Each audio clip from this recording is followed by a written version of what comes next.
If I was stranded on an island and could only have one piece of equipment, it would have to be a sled, because we can train your whole body, rehab a bunch of injuries, and it makes you an athletic freak.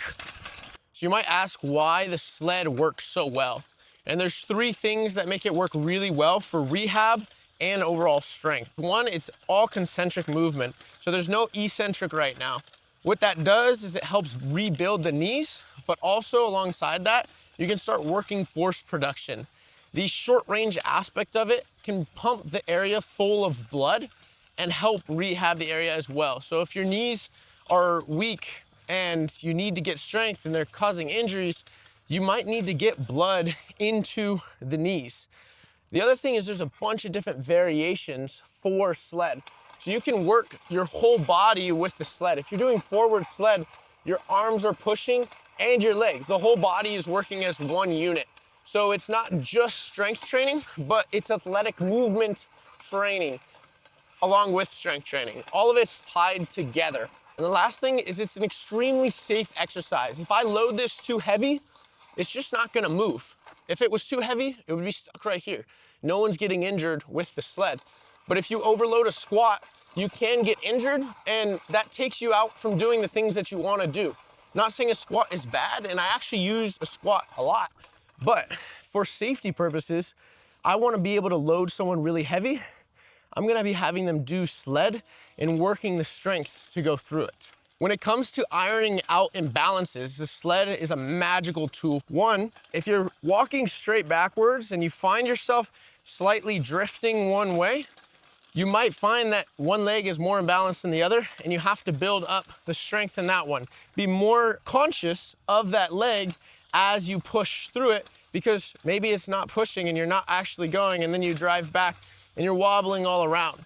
With that, you can also do a bunch of different angles with the sled. If I'm going sideways and I'm moving this way, I'm working the adductors and the abductors to push through and keep it going. So pulling with that leg and then pushing with this one. And you want to do it on both sides. Oftentimes what I'll see people when they're new to this is they start drifting backwards or they start drifting forwards. If they can't keep their feet pointed straight while they're going, they're going to be slightly angled, but you want to aim straight and just keep pushing this way. This is going to help lateral movement as well in sport, but also help you find those imbalances. The other thing that you might notice is that your hamstrings could be extremely weak. If you're doing a hamstring sled drag, you can notice how weak that is. You're pulling with your heel, pushing through. This is one of the movements that has helped me fix my hamstring after a strain and pull it through. It's a little heavy for what I would normally have someone do, but as you're pulling, you're getting a purely concentric contraction on your hamstrings. So last thing that I find sled to be absolutely magical about is loading it up heavy and working on your sprinting.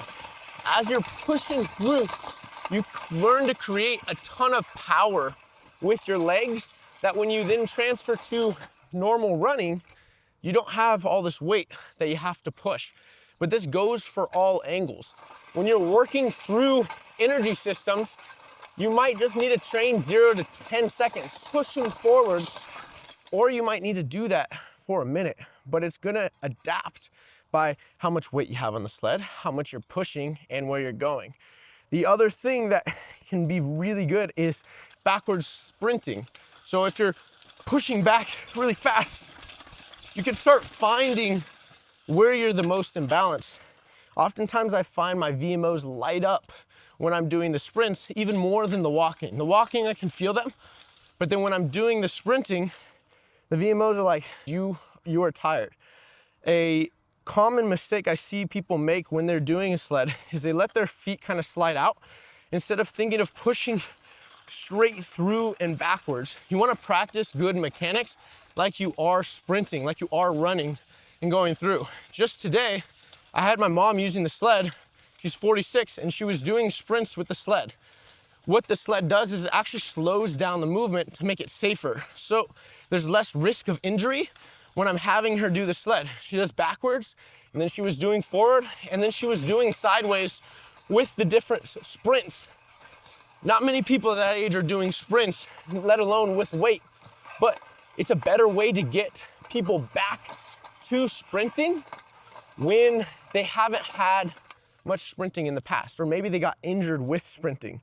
If we can have them sprint with the sled, the movement slows down, there's more concentric focus, and then we can build the eccentric where it's more controlled in the gym, very slow, building, building, building, building, and all of a sudden you're much faster, you're much more mobile, you're much more athletic, and you just feel better about your body.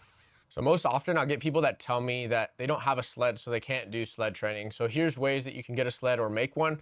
It'll be from cheapest to most expensive, basically, for options on getting a sled. So the first one is using a tire. So there's YouTube videos out there on how to make a tire sled. Basically, there's different ways. Some people will do it.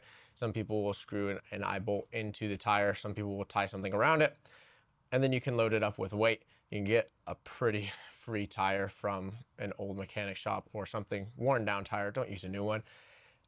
That's a very easy option. The other one is what I actually started with, which was a makeshift like milk crate with wood 2x4s drilled to the bottom of it.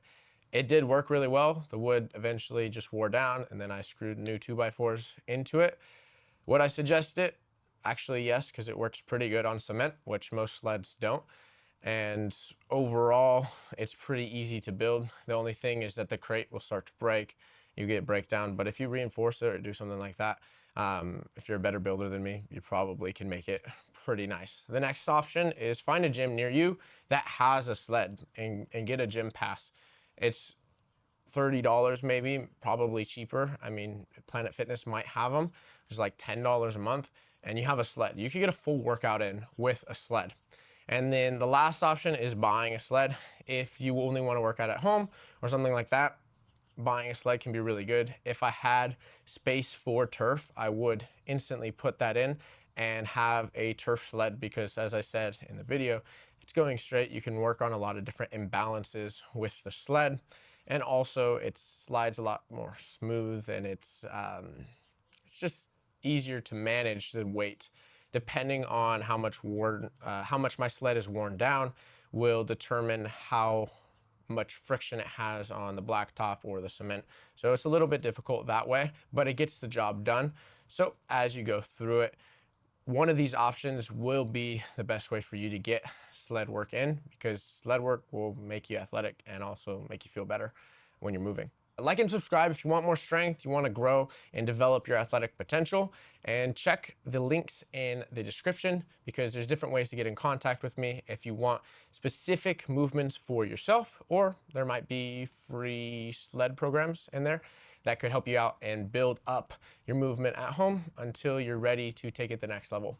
So I hope to see you in the next video, and hope you enjoy this one.